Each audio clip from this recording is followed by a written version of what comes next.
ابتدا ہے رب جلیل کے بابرکت نام سے جو دلوں کے بھید خوب جانتا ہے۔ السلام علیکم پیارے ناظرین و سامعین، اللہ تعالیٰ سے دعا کرتا ہوں کہ اللہ تعالیٰ آپ لوگوں کو ہمیشہ خوش و خرم رکھے اور آپ کی تمام پریشانیوں کو دور فرمائے۔ آج کی ویڈیو میں آپ کی خدمت میں چند اہم اور کام کی باتیں شیئر کروں گا اور امید کروں گا کہ یہ ویڈیو آپ کے علم میں اضافہ فرمائے گی۔ اور آج کی ایک اہم بات آپ کی خدمت میں پیش کر رہا ہوں۔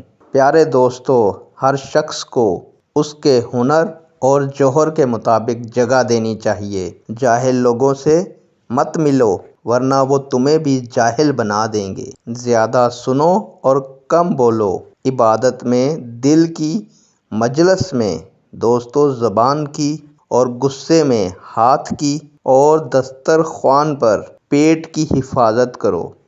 حکمت اور دانائی مفلس کو بادشاہ بنا دیتی ہے۔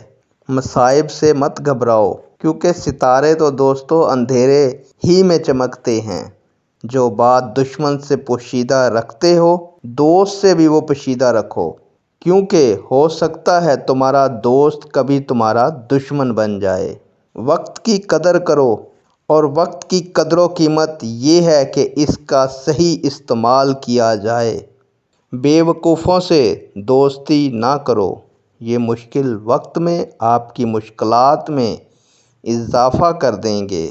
جس طرح بارش خشک زمین کو زندہ کر دیتی ہے، اسی طرح علماء کی صحبت سے دل زندہ ہو جاتے ہیں۔ دوستو، آج کی اہم بات یہ ہے کہ جس طرح بارش خشک زمین کو زندہ کر دیتی ہے، اس میں جان ڈال دیتی ہے، اسی طرح علماء کی صحبت سے دل زندہ ہو جاتے ہیں۔ تو کوشش کیا کریں، علماء کرام کی محفل میں بیٹھا کریں، ان کی باتوں کو سنا کریں، ان کی کہی ہوئی باتوں کو اپنی زندگی کا معمول بنائیں اور ان پر عمل کریں۔ امید کروں گا کہ یہ چند باتیں جو میں نے آپ کی خدمت میں پیش کی ہیں، آپ ان کو سمجھیں گے اور ان پر عمل کریں گے۔ دوستو، نیک دعاؤں اور تمناؤں کے ساتھ آپ سے اجازت چاہتا ہوں۔ اللہ حافظ۔